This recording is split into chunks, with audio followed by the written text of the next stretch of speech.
jangan coba-coba menghina Al-Quran, saudara.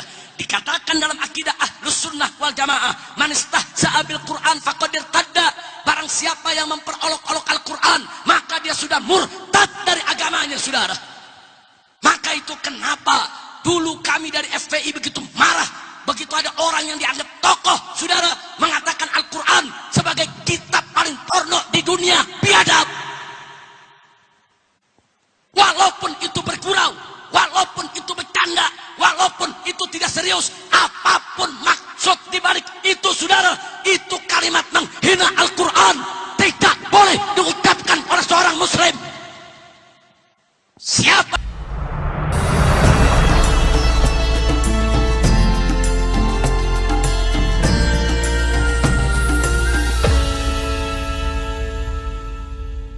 akhlak kita terhadap Al-Quran? Jaga.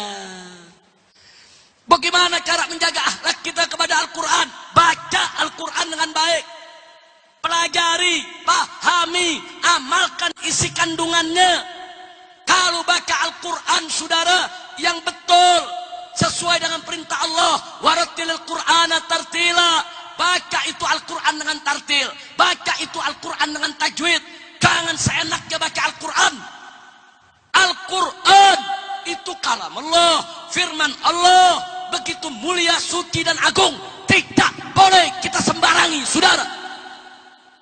Makanya di kalangan Ahlus Sunnah wal Jamaah, khususnya dari kalangan mazhab Al-Imam Syafi'i, saking mensucikan Al-Quran, saking mengagungkan Al-Quran, sampai menyentuh mushaf Al-Quran tidak diizinkan tanpa wudhu, saudara. Kenapa? Begitu memuliakan Al-Quran.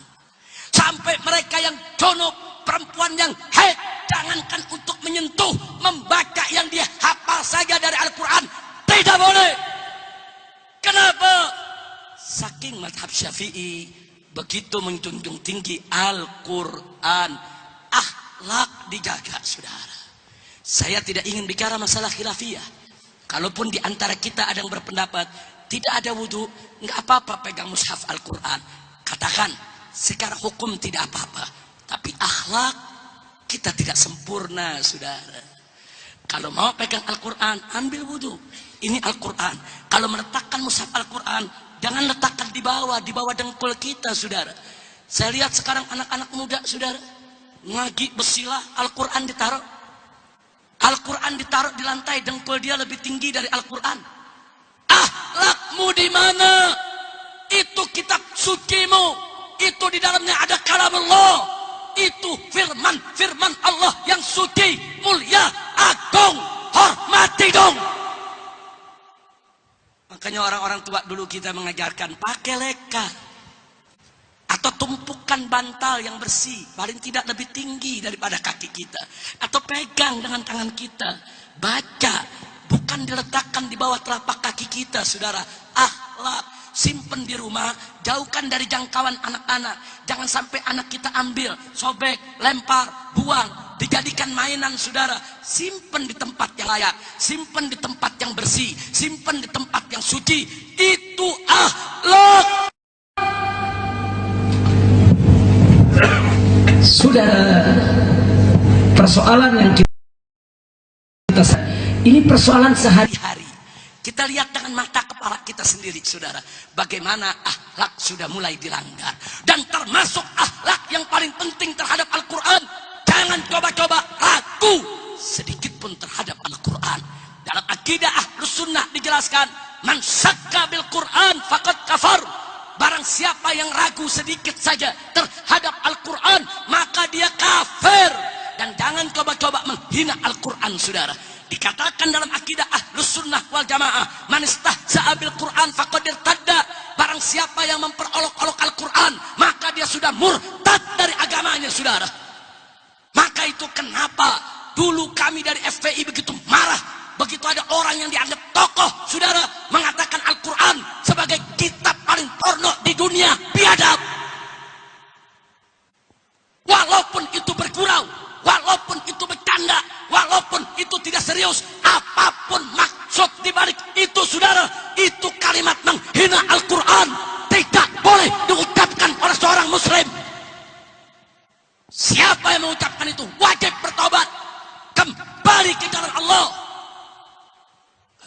sembarangan, saudara. Ini Al-Quran. Jaga akhlak. Jaga akhlak. Dulu Nabi kalau mau baca Al-Quran, Nabi bersiwak, saudara. Nabi kasih tahu sahabatnya, kalau mau baca Al-Quran, bersiwak. Kenapa? Akhlak. Supaya mulut yang baca Al-Quran ini wangi, saudara. Makanya tadi saya katakan, saya tidak mau bicara khilafiyah. Apakah ada wudhu, enggak ada wudhu, boleh megang mushaf Al-Quran atau tidak. Saya bicara akhlak. Kalau bicara akhlak, kau ingin baca Al-Quran, bersihkan badanmu, bersihkan bajumu, bersihkan mulutmu, duduk menghadap kiblat, letakkan mushafmu di tempat yang terhormat, baca dengan tartil, itu akhlak, saudara. Nah, jadi jangan kita melulu terpaku kepada hukum. Gara-gara kita terpaku kepada hukum, ribut soal khilafiyah, saudara, akhlak kita tinggal. Inna lillahi wa inna ilaihi raji'un. Kira-kira jelas tidak? Nabi akhlak kepada malaikat, akhlak kepada Al-Qur'an. Akhlak yang harus kita jaga juga, akhlak kepada para sahabat Nabi, akhlak kepada para keluarga Nabi, saudara. Kalau sekarang tahu-tahu muncul ada orang-orang sok pinter, saudara, di atas mimbar teriak menghina para sahabat Nabi, melecehkan Sayyidina Abu Bakar, Sayyidina Umar, Sayyidina Utsman, Sayyidina Ali, melecehkan istri-istri Nabi, saudara, seperti Sayyidah Aisyah, Sayyidah Hafsah. Siapa mereka, saudara? Tidak punya terhadap Nabi, tidak punya jasa terhadap perjuangan Islam, sok menghina para sahabat Nabi, sok menghina para keluarga Nabi. Kurang ajar. Ini sekarang kurang ajarnya lagi, yang Syiah datang caci maki sahabat Nabi, yang Wahabi datang caci maki ibu bapak Nabi. Ini yang Wahabi sekarang masuk di TV, di radio, di mimbar, apa dia bilang? Ibu bapak Nabi musyrik, masuk neraka. Alasannya kita punya dalil, punya hadis. Lu pikir lu doang yang punya dalil? Lu pikir lu doang yang baca hadis? Saudara, ahlus sunnah wal jamaah, pendapat yang muktabar, pendapat yang muktamad, bahwa ayah ibu Nabi adalah min ahlil fatrah, bukan musyrik, tidak masuk neraka, saudara. Yang mengatakan ibu bapak Nabi kafir, musyrik, masuk neraka, kurang ajar, tidak punya akhlak, saudara.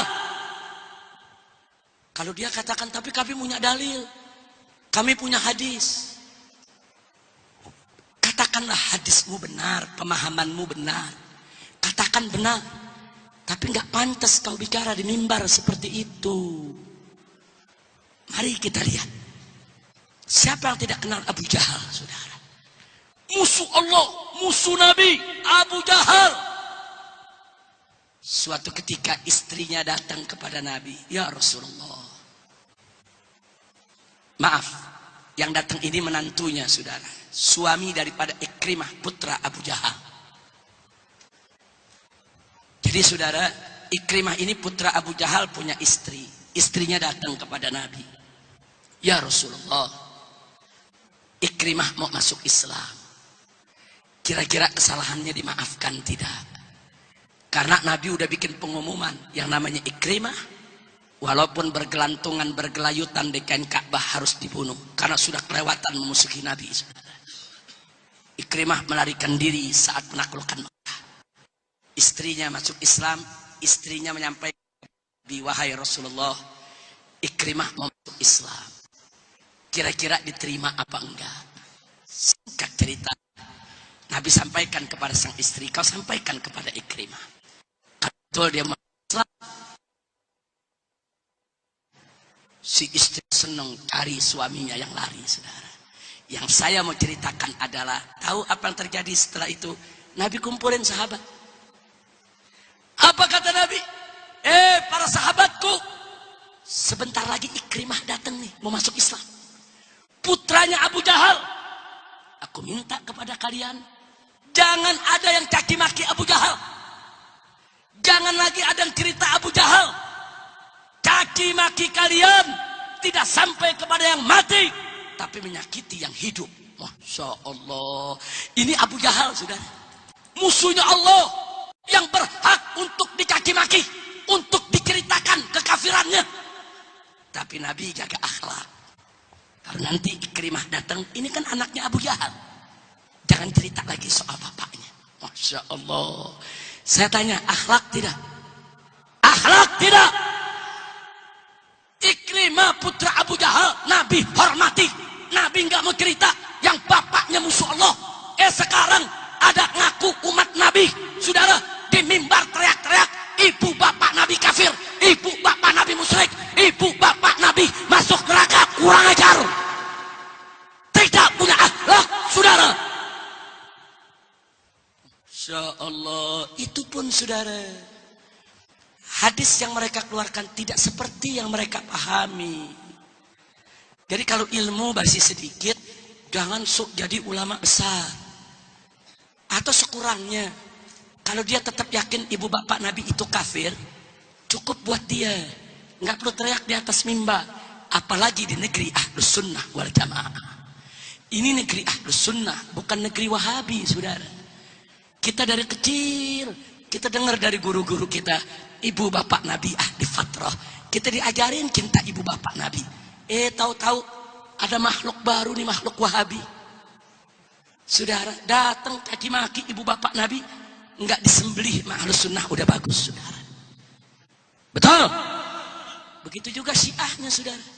Kita dari kecil dengar, kalau dengar cerita Sayyidina Abu Bakar Siddiq radhiyallahu anhu, kita kalau dengar nama Sayyidina Umar ibn Khattab radhiyallahu anhu, kalau kita dengar nama Sayyidina Utsman ibn Affan radhiyallahu anhu, kalau kita dengar nama Sayyidina Ali bin Abi Thalib, kita dengar ceritanya indah, saling cinta, berjuang, bahu membahu, bela Nabi, saudara. Tahu-tahu ada makhluk baru lagi namanya Syiah. Hadir di tengah kita bikin majelis, dia caci maki Abu Bakar Siddiq, dia caci maki Umar ibn Khattab, dia caci maki para sahabat Nabi, saudara. Kurang ajar. Jasanya apa dalam bela Nabi? Jasanya apa dalam bela Islam? Sayyidina Abu Bakar Siddiq, Sayyidina Umar ibn Khattab, Sayyidina Utsman ibn Affan, Sayyidina Ali ibn Abi Thalib sudah mengorbankan tenaganya, waktunya, harta bendanya, jiwaraganya untuk Allah dan Rasulnya, saudara. Di awal Islam, masa Nabi sedang sulit-sulitnya, ini manusia ketemu Nabi tidak, berjuang bersama Nabi juga tidak, berkorban untuk Islam tidak, kurang ajar. Jadi jangan salahkan nanti Ahlus Sunnah kalau marah.